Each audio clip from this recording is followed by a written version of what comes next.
My guest today is Marcus Vetter, and his films have received attention at national and international film festivals and have won numerous prizes, including 3 Adolf Grimm Awards, the German equivalent of the Emmy, and the German Film Prize, the German equivalent of the Oscar.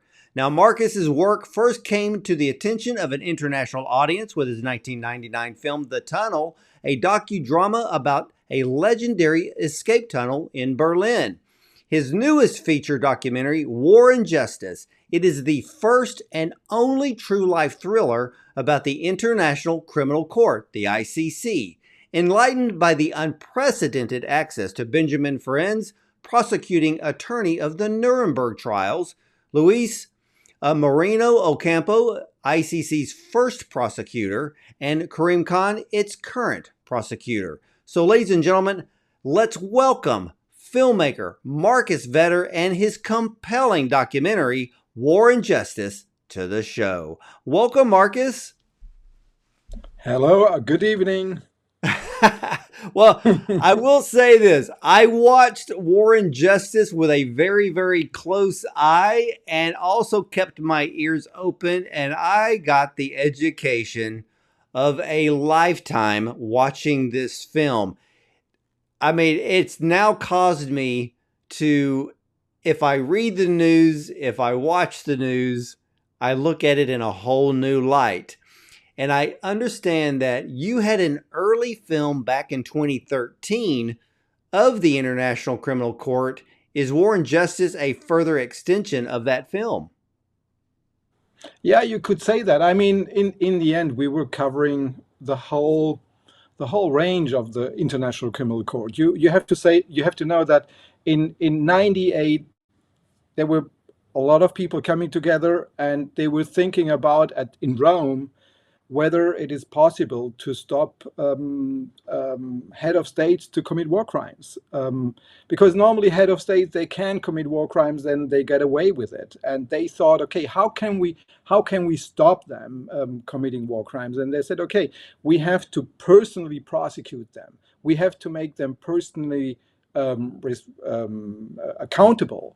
And so in 2002, the court was put in place, and I made a film, actually. It's called The Heart of Jenin. It was about Palestine. And you see that in that film, War and Justice, Palestine plays a huge role nowadays. And back then I made a film about a Palestinian father whose son was shot down by the Israeli army, and who then decided to donate his son's organs to Israeli children instead of seeking revenge. The film was called The Heart of Jenin. And Luis Moreno-Ocampo, the first prosecutor, he saw that film at the Cinema for Peace Gala in Berlin.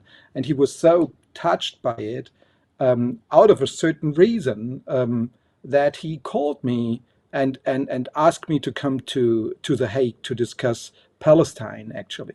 Why? Because in 2008, 2009, we had another Gaza war. Back then, I was refurbishing a cinema in Palestine, in Jenin, and I used to live there, or used to stay there. And he had people, and that you can see in War and Justice, he had a delegation from Palestine asking the ICC and asking Luis Moreno-Ocampo whether he could prosecute or whether he could investigate possible war crimes. But he couldn't, because back then Palestine wasn't considered as a state. So here it comes already, it was a jurisdiction. When has the ICC jurisdiction in order to prosecute or in order to investigate? And he wanted to discuss that issue. And I thought it's incredible. I thought, wow, the only thing I can do is start a documentary back then about the ICC, because I thought, what an institution. Nobody knew it when I first went in The Hague to the International Criminal Court. Even the taxi driver didn't know where it is. So that's how famous or important the criminal court was back then. Nobody knew about. So nowadays, that's totally different. I mean, and this is exactly, I mean, when we finished the film in 2013, it was a great film. It was an important film. It was called The Court. But the time was not ready. It was not rape. People, it was also Congo. There was a case in Congo. I mean, we don't know about Congo, and so people weren't ready to really dig into it, at the importance of the International Criminal Court. But then, with the war in Russia, suddenly it was all much nearer to us. I mean, especially for Europeans. And when the court the first time issued an arrest warrant against Putin, so suddenly everybody knew about it. And the war was so close to us. It was not a war in Congo or Libya or something that wouldn't touch us. And now suddenly, yes, it would. It was very close to us. And this is why suddenly people were interested. They suddenly heard about the International Criminal Court. So this is when Luis Moreno-Ocampo, he called me and he said he has to go. He wants to go to Nuremberg actually to have a key speech, and asked me if I could film. Eventually, I didn't know that I will end up in another film, but what you can see in the film, then he prepared his speech with a former assistant, and he was very open. I mean, it was in a time when nobody dared to be a pacifist or to talk critically about the ongoing war, but he did, risking his career. I mean, and he wasn't asking me to not to put it in any film or something like that. And I thought, wow, that's interesting. That's very interesting. Someone really risking something, and being bold enough to have a different stance towards the whole thing. What happened? That was 2 years ago. And what did he do? He said, okay, we have to take the situation and change the Rome Statute, because it is like that for war crimes and crimes against humanity, it is like that both it is like that only where the crime is committed has to have ratified the ICC. But when it comes to war, to the war of aggression, both have to have ratified the ICC. The attacker as the one who is being attacked. And of course, if Russia, for example, hasn't ratified the ICC, it will never be possible to be prosecuted, because they just haven't ratified the ICC. They had once, but then they withdrew. And here he said, okay, we have to change the law, the rules, in order to be really able to make a difference. And this was the speech he wanted which he gave in Nuremberg. So that's when I decided to do really a second film, when really it's rape, when the people need to know about that institution, because it is an institution. And in those times we have to think about, because what they want to say is, we can replace war and revenge with justice.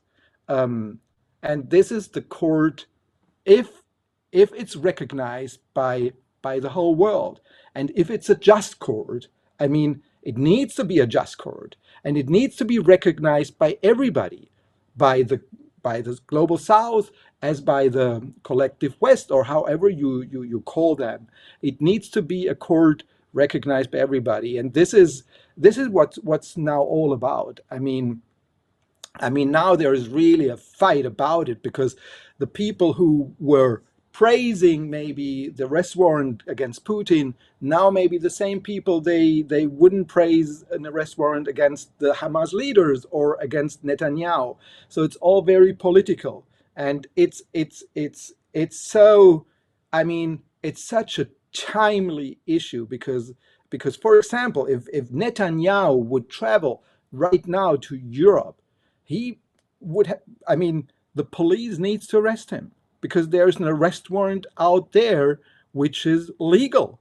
I mean, we just had a bill in the Senate. They were discussing a bill whether maybe the ICC would be sanctioned if such a thing would happen. If Europe or Germany would arrest a Netanyahu, for example, if he would travel to the ICC or to Germany, and as well any state or any person who would support that. So you can see there is a lot of battle right now around the ICC. Well, here's the thing that makes your film War and Justice so timely at this very moment. If you go back to 2013, the smartphone was only 6 years old. And now billions of people have access to information. And you can see how people are learning how certain things work in this world. You know, now there's not just a media that comes on at 6 p.m. The media is 24/7, but they don't really report the news. It's much of it's propaganda. And now you have this incredible film that you created. And I learned so much because what you did in this film was not just about the 25-year history of the ICC. You took us back as far back as Nazi Germany to show us how these countries manipulate the public to get public approval on their side to attack a neighboring country that is not hostile. Germany used the excuse that their attack on other countries and the extermination of the Jews was a preemptive attack. When you showed this very element in the film, even the other prosecutors backed it up and said, this has been the very thing, and I think it was Ocampo that said it, this has been the very thing that's been going on from the very beginning. You can look at every single conflict and war, and they use the exact same analogy to create a war, meaning, hey, the only way we can protect us and our people is we need to attack them now before they attack us. That opened up my eyes to a whole new way of thinking.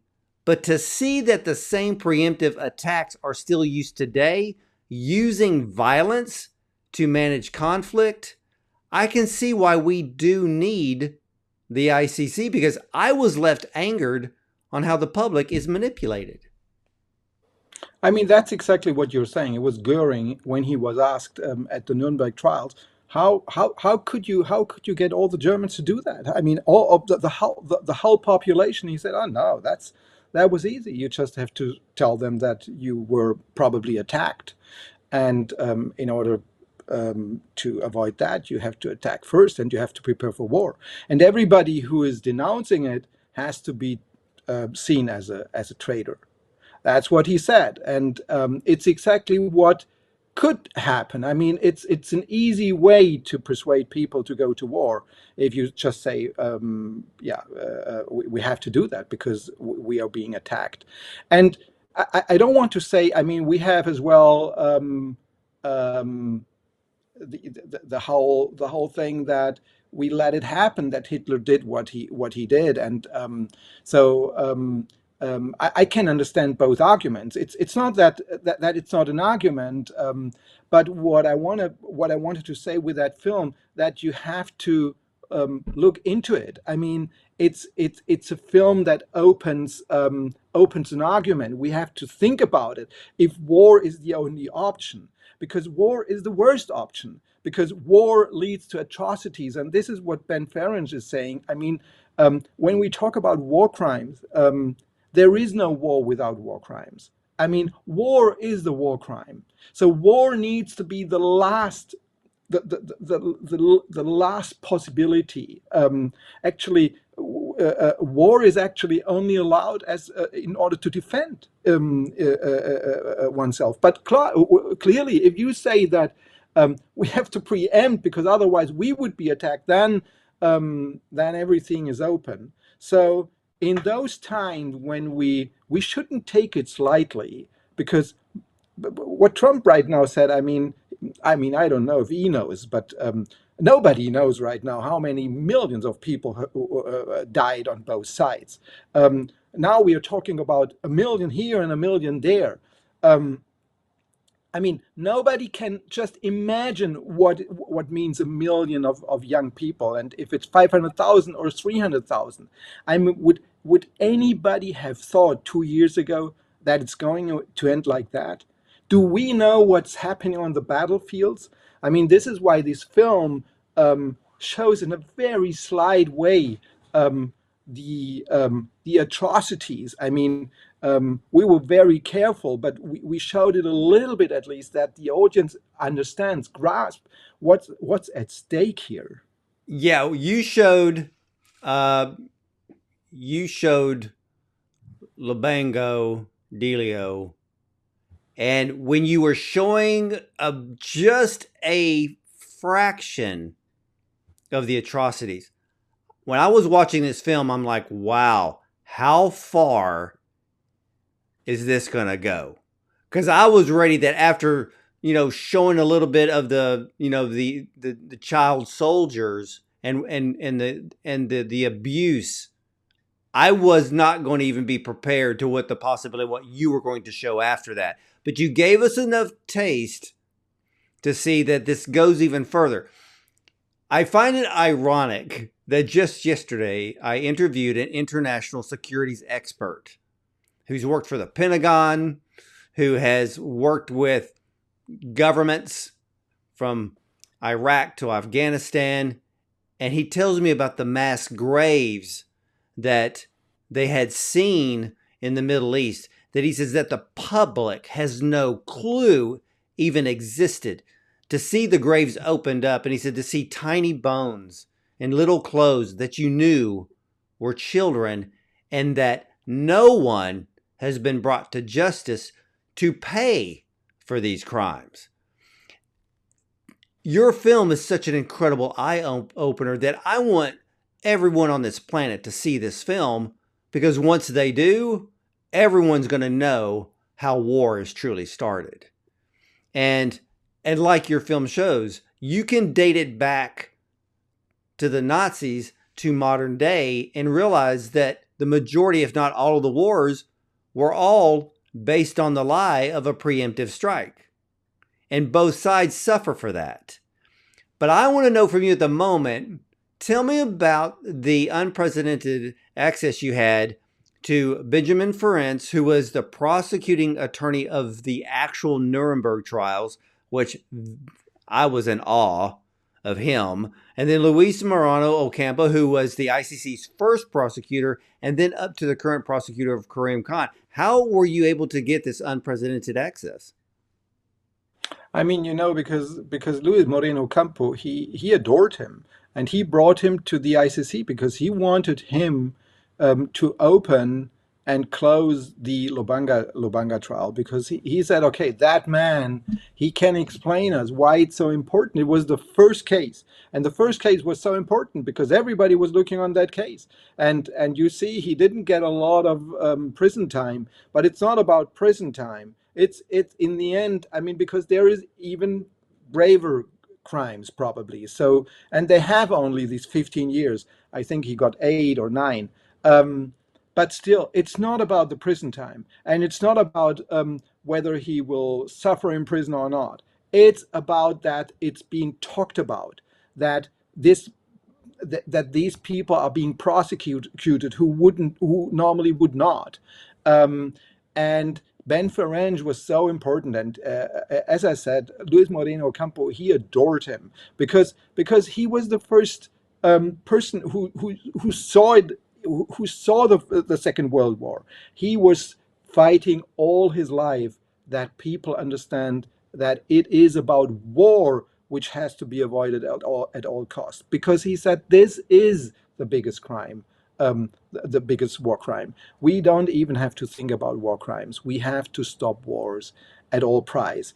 And and I think he passed away with 103 years. So he had a long life of being able to fight, and to have him in the film, it's like a symbol. And this is why people, and this is what I saw. I mean, I have a lot of screenings with that film, and I have a lot of screenings with people I really like, who in the last 2 years they thought this is a just war. We have to do it. That's what's happening. We have to do it in Palestine. A lot of people say, no, we have to do it right now. Whether it's on the Palestinian side or on the Israeli side, both say, now we have to do it. Or with Russia, now we have to do it. So they are ready to go into full war. But when they see that film and they see those very intelligent, very wise people who um, who who try to explain what is at stake and why it's so dangerous, and why all sides would suffer in the end, and why we shouldn't take it slightly. So after watching the film, a lot of people started rethinking their position, and I think there's nothing more beautiful, and also there's nothing bad about rethinking your position, because that's what we have always to do. Especially when it's about these really severe decisions which we are taking as a society. Yeah, So you therefore, showed. I'm so grateful. I'm so grateful that he was still alive, and that we got him, this Ben Ferencz, because he's very, very important for that film. It was absolutely amazing to watch him, and like you said, when it was the Lumbengo trial, and that he was there, and because at that time he was a living institution. Yeah. I mean, not many were even left. I don't even think anybody else was alive that stood in the courtroom at the Nuremberg trials, and he was the lead prosecutor at a very, very young age during those trials. I mean, people still talk about the Nuremberg trials today. And what you showed when you had different news footage in this documentary, and to hear the politicians speak, and you're just sitting there going, y'all are lying to the public. I mean, for the United States to use the excuse of weapons of mass destruction, and there were none, that was the excuse they used to invade Iraq and Afghanistan, which became America's second Vietnam, because nobody won. And Yeah. and as yesterday, as I was talking with the international securities expert, because he was specifically hired to train the Afghanistan soldiers against the Taliban. And he said it was a complete waste of time. The moment we left, President Biden at that time left billions of dollars worth of equipment that all went to the Taliban. He said, we wasted all those years training those soldiers for nothing. And to see this film, again, it puts everything in a whole new light. What type of differences, or were there any differences between interviewing Luis Ocampo and Karim Khan, between the two gentlemen? Oh yeah, two total different personalities. I mean, Luis Moreno-Ocampo, he's a certain Argentinian macho. I love him. Not everybody loves him as this macho, but I think he's great. He's just great because he's risking something. I mean, he believes in what he's thinking, and he's very bold, very bold. But both are very bold, actually. Karim Khan, he's sharp like a knife. I mean, every word is so sharp. So they're very different. I mean, Luis Moreno Campo, he speaks English, but hardly can understand him sometimes. So he's very charismatic, very I'm a very good friend of him. Still today. So I just talked today with him. So I think I mean, you know, he did what he could. I mean, we don't know if we can change or if he can change something with the ICC. He believed in the ICC, and the ICC has its flaws, of course. It's an institution which has to be worked on. I mean, it has to be accepted. It has to be accepted by all sides. I mean, 2/3 of the members of the ICC are coming from the global south. So but you could say maybe it is more a Western court. So Western dominated, but at the same time, I mean, the 2/3 of the global South, they could take it and they could work on it. I mean, they just have to vote. So it is an institution which is not set in stone, and each prosecutor is defining it in a new way. So, and it's a democracy. I mean, each prosecutor has only 8 years, and then you have to leave. It's not a dictatorship. So it's a great institution. It's a I didn't wonderful know. institution. Oh, I didn't know that they only had an 8-year term. Yeah, yeah, an 8 year term. So they have to leave afterwards. Then came Fatou Bensouda, and then, or it's a 7 year term, maybe, something like that. But I think it's an 8 year term. And now it's Karim Khan's term. And oh, wow, he has a hard time. I mean, you can bet, I mean, to issue an arrest warrant first of all against Putin, and then against Benjamin Netanyahu, and then against the Hamas leaders, and then there was the criticism that he puts them on the same level, the Hamas leaders, and which are dead, by the way. They are all I, they died a different yeah. they were I, killed. I mean, I know. I know. I had that discussion too. And yeah. but in the film you show Saddam Hussein and you show Muammar Gaddafi. Now they were convicted within their own courts, but not the ICC, correct? Yeah, I mean, this is what's happened. The ICC only has jurisdiction and only can intervene if the national courts are not able to prosecute. So that's why in Libya, everything was about that. The Libyan government is prosecuting Gaddafi. With Iraq, I mean, it was the same thing. I mean, but with Iraq, I mean, the ICC has nothing to do. I mean, Saddam Hussein was just prosecuted in his own country, and he got the death penalty.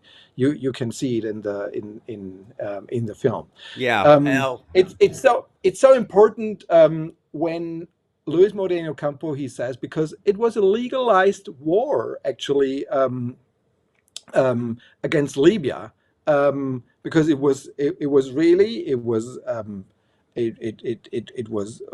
a legal war by the UN, legalized by the UN, and Ocampo is saying, but even though it was a war which destroyed the country. I mean, so this is, even though it's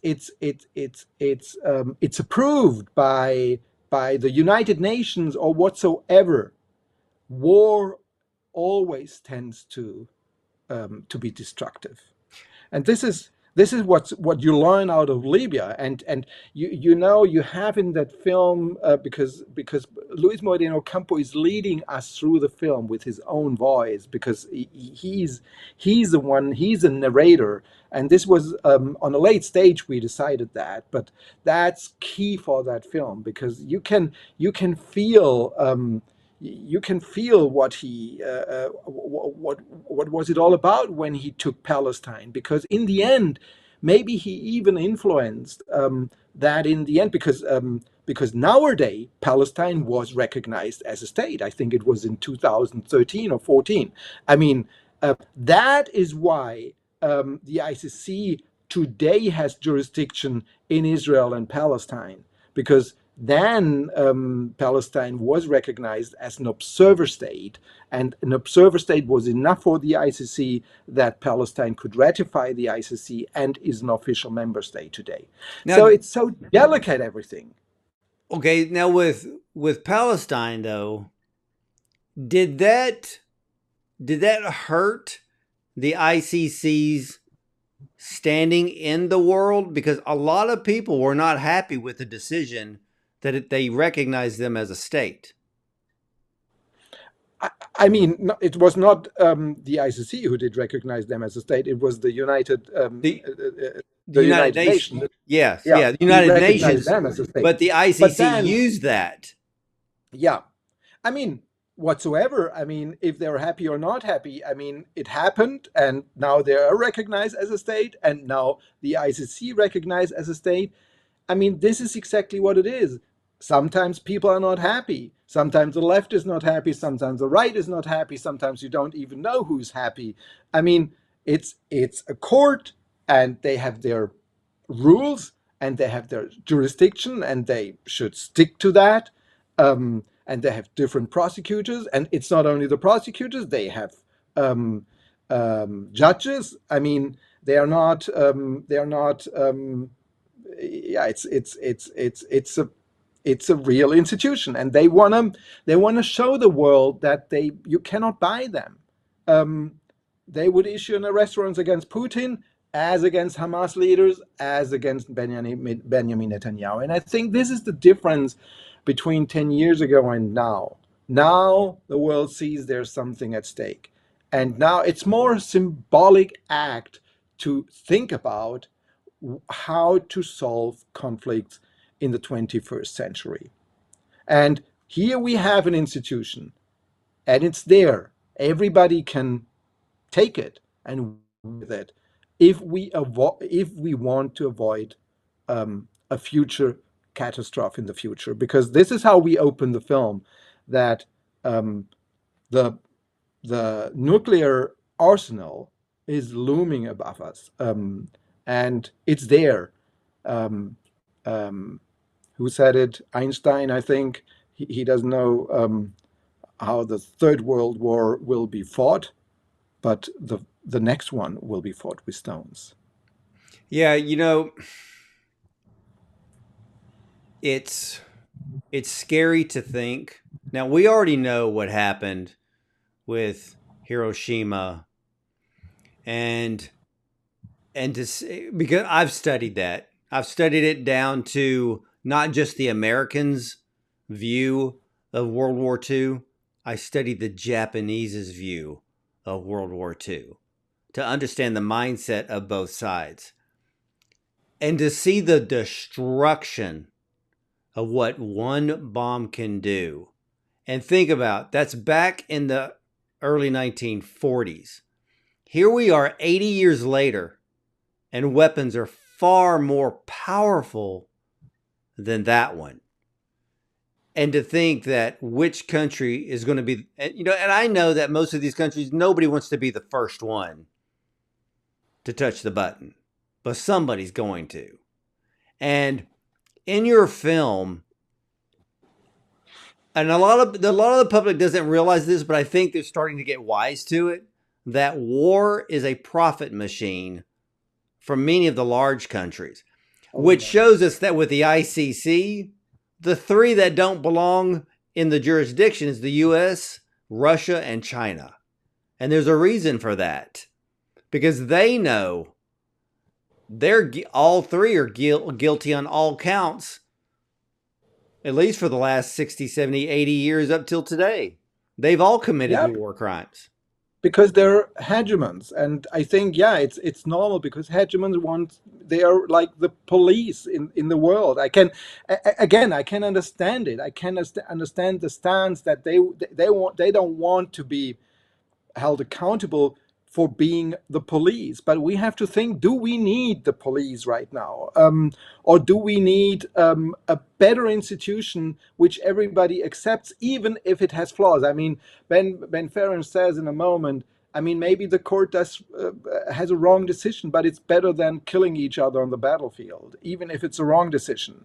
Well, Um, it gets complicated though, because oh yeah, Marcus, what to use Russia and Ukraine as an example, to use Israel and Hamas as an example, the United States and Russia are guilty of supplying weapons to both sides.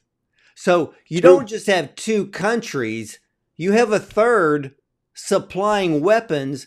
The United States has supplied weapons to the Ukraine. The United States has supplied weapons to Israel. Russia, most likely Hamas. I think there was probably both Russian and American weapons, possibly in Syria.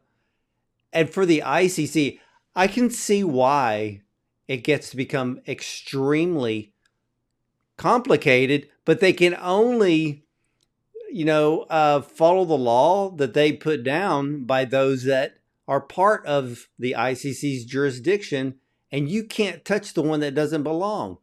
And to see Mr. Moreno-Ocampo speak in this film, he had a lot of stressful years Oh yeah. prosecuting and looking at the law from a whole different view than the rest of the world. Oh yeah. And I have to say, I mean, I'm using so much Ubers, and taxis. And in the film, there's also a taxi driver. He's great. I mean, he's so good. And he's Pakistani, by the way. But he's so down to earth. And you would think, oh, wow, how can, I mean, that must be staged, you would think. But it wasn't staged. Because we people think that taxi drivers, they don't know much about the world. No, they sometimes they know, they're studied. It's for a reason sometimes that they're taxi drivers, and he puts the finger in the wound, that taxi driver. But what I wanted to say, the normal people, most of the normal people, they don't want war. They are totally against. They want their families to prosper. They want a life. They want to live their life. No war. Sometimes we are we are getting those wars, because some politicians are there deciding for us, and with all those arguments. So that's why I really think it's time. It's really time to think about. And there's a, I mean, it was brilliant people in '98. They were coming together. They were crying when it happened. You could see they were crying that suddenly an institution was born, for the whole world to talk about these things, and that those who always get impunity, they cannot get away anymore. Of course, it's hard. It's hard for certain leaders who are protected, by the way, to accept that. That's why, by all means, they want to avoid that, to be held accountable. Very, very clear. Yeah, and it's just for politicians, they get caught up in the whole idea of being a politician. So the majority of them never get anything done. They're figureheads, but they know how to start trouble. And in this film, like you brought up the taxi driver, you know, I picked up every word that he said. I knew he wasn't an actor. He was being honest. He was being real, and I really was happy that he started speaking, and that you got it all on film, because, like you said, it shows that the public is not stupid. The public knows what's going on. So he's Yeah. Pakistani, and I've had the honor of speaking to Iranians, those from Afghanistan, who used to live in their countries when there was great prosperity, before war showed up, before a regime change and ruined and stole that prosperity away. And many of these who have fled their countries, they have a hard time believing, will prosperity, will peace ever come back to our home countries? And I understand why they escaped. I don't blame them. I would too. And I'm happy that we have something like the ICC to at least put all of this in perspective. But you created a film that really puts this in the perfect perspective with an unbiased look at war and the ICC. You also bring in Angelina Jolie.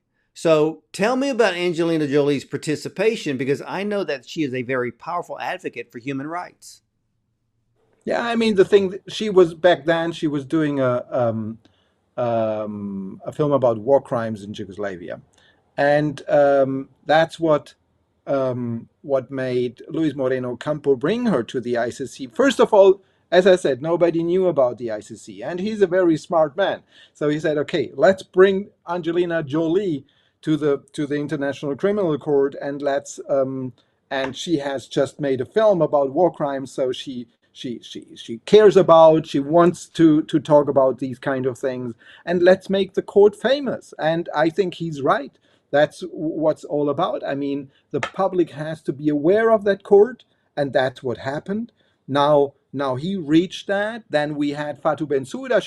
She was more. I mean, it was more about the procedures and these kind of things, which is also very important. Her 8 years, and now you have Karim Khan, um, as I said, sharp like a knife, who executes these kind of things. So these were three total different prosecutors, and Moreno Campo, he was the right prosecutor. I mean, he was the he was prosecuting the junta in Argentina. That's why he was brought into the ICC. A very famous guy, and they wanted him as an Argentinian because they also wanted someone from the global South to be the first prosecutor, which I thought it's right.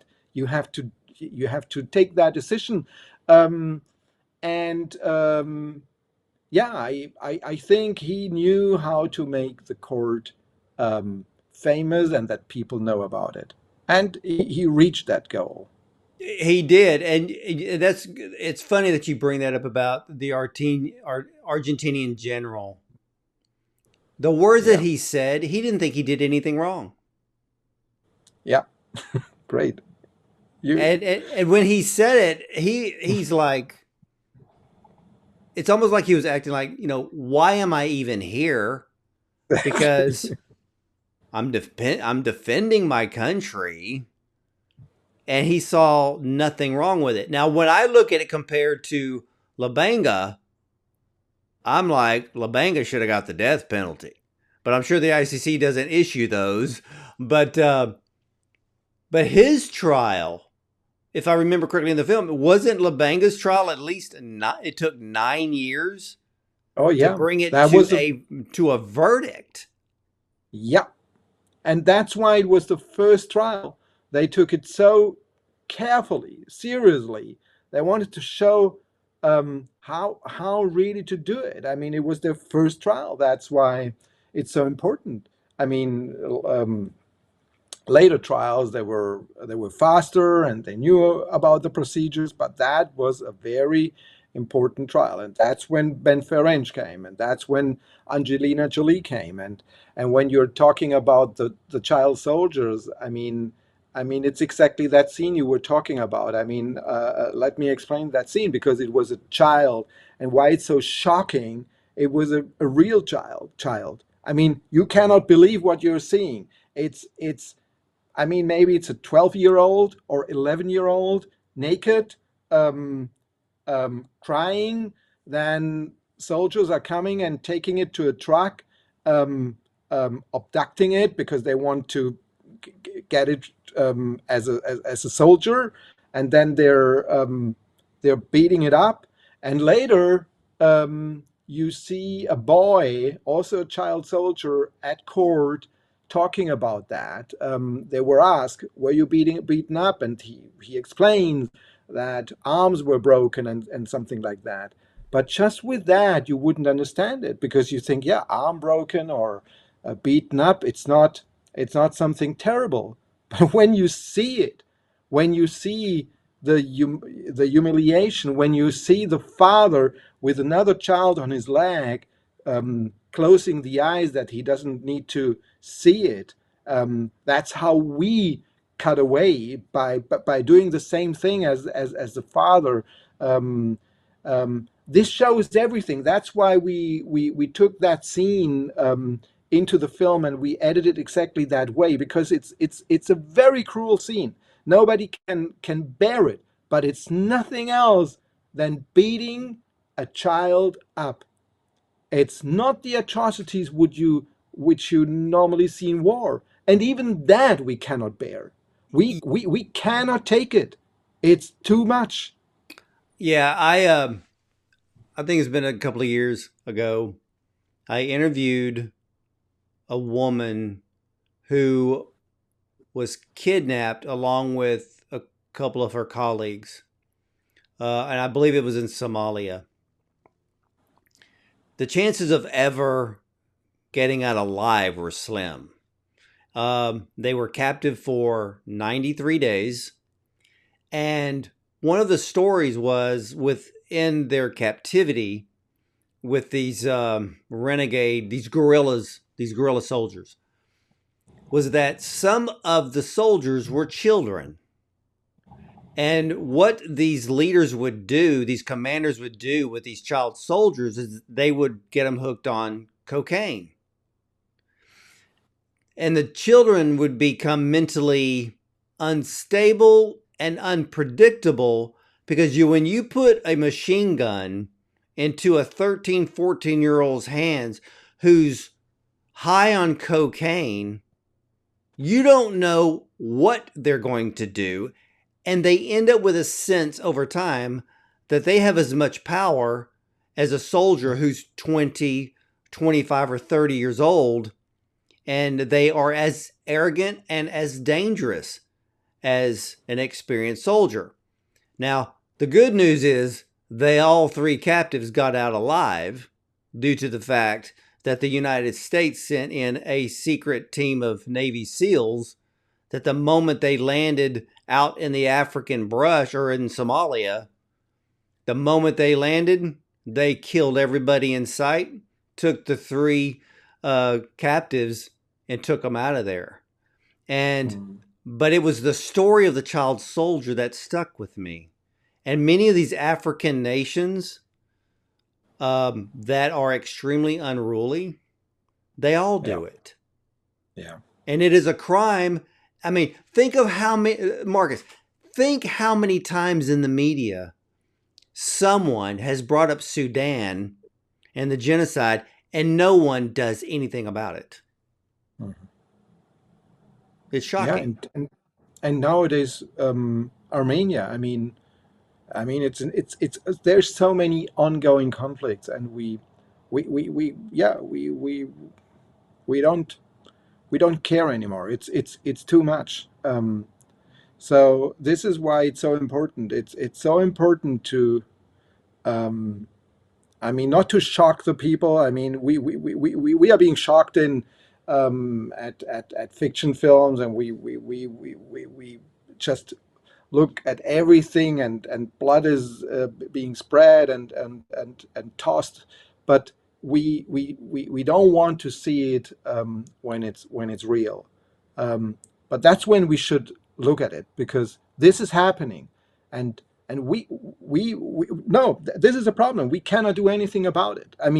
Right now I'm doing a film about the cure of Alzheimer, and I saw holistic, that. I'm interested. Yeah, it's a holistic approach at that you can heal yourself if you do the right things, like a good diet, sleep, a detox, sport, exercises.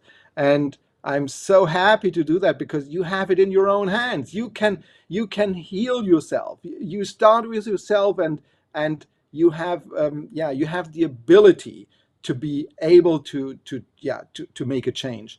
But you cannot do it with politicians. Even I or Luis or whatsoever we do, maybe we won't change anything, because it's too much. It's too much for um, yeah, a human being, or even a team of human beings to ever change the course of history. And that is hard, really. I tell you, I did so many films who are putting the finger in the wound, and I wanted to change something. I wanted that the people are aware. And it's like you say, millions of people should watch that film, not because I made it, because it's such a timely topic. It's such an important topic. It's one of my most important films I've ever did. But And here's the greatest thing that you did in this film. You gave the public an unbiased look. thank There's you. no opinions. It's based on fact. Everything that Benjamin Ferencz said, Moreno-Ocampo, Khan, all based on fact, not biased opinions, because the International Criminal Court is really a neutral entity that is not there to choose sides. They bring the facts. In a way, within the court system, they're like Switzerland. And Yeah. we have to have that. Now, the United Nations doesn't play that game. They can be biased, but the ICC is not. Now, within the jurisdiction, do you think the 123 members will amend the Roman statute to give the ICC full jurisdiction over any country that starts a war? I hope so. I mean, it would be great. It would be, but you need the 2/3 of the countries, and it's always like that. I know exactly. All the small countries, they will look to the big countries. So they need Germany or Britain or those big countries to take the lead. So everybody's waiting. They could be much more powerful. I'm telling you, they have it in their hands, but they are not. They are looking to the bigger ones. No, they have it in their hands. The 123 countries. They could say, "Look, you're being held responsible because we want that. The International Criminal Court wants that," and then suddenly it will be decided. I mean, then you will have maybe the Senate in the US saying, okay, we will sanction you, but then we will see what happens. We will see. It's a power game, but they have it in their hands. They could do it. They could at least try it. And I think it's yeah, they should. They should. I mean, Yeah, but money is one of the biggest power factors, because some of those 123 countries do receive financial aid from of course. from the largest nations. So they're thinking, okay, if we decide to do something, they're looking at their own pocketbook of what they're going to lose. And so, yes, it's a very complicated system, but in the end, War and Justice is one of the best documentaries I've had the pleasure to watch, because there's so much to learn. And ladies and gentlemen, again, the documentary War and Justice, this tells the story of the 25-year history of the International Criminal Court, what we know of as the ICC at The Hague, in its mission to end the most serious crimes against humanity. But can crimes in war be prevented at all? Or is Ben Ferencz, former prosecutor of the Nureberg Trials, right when he says that the greatest war crime is war itself? Now, the film focuses on Luis Moreno-Ocampo, who was appointed as the ICC's first chief prosecutor in 2003, and then Karim Khan, the current chief prosecutor. Now, on February 24th, 2022, Russia invades Ukraine. A short time later, the ICC issues an arrest warrant against Putin for alleged war crimes. So you fast forward it to October 7th of 2023, and Hamas commits a cruel massacre of Israeli civilians.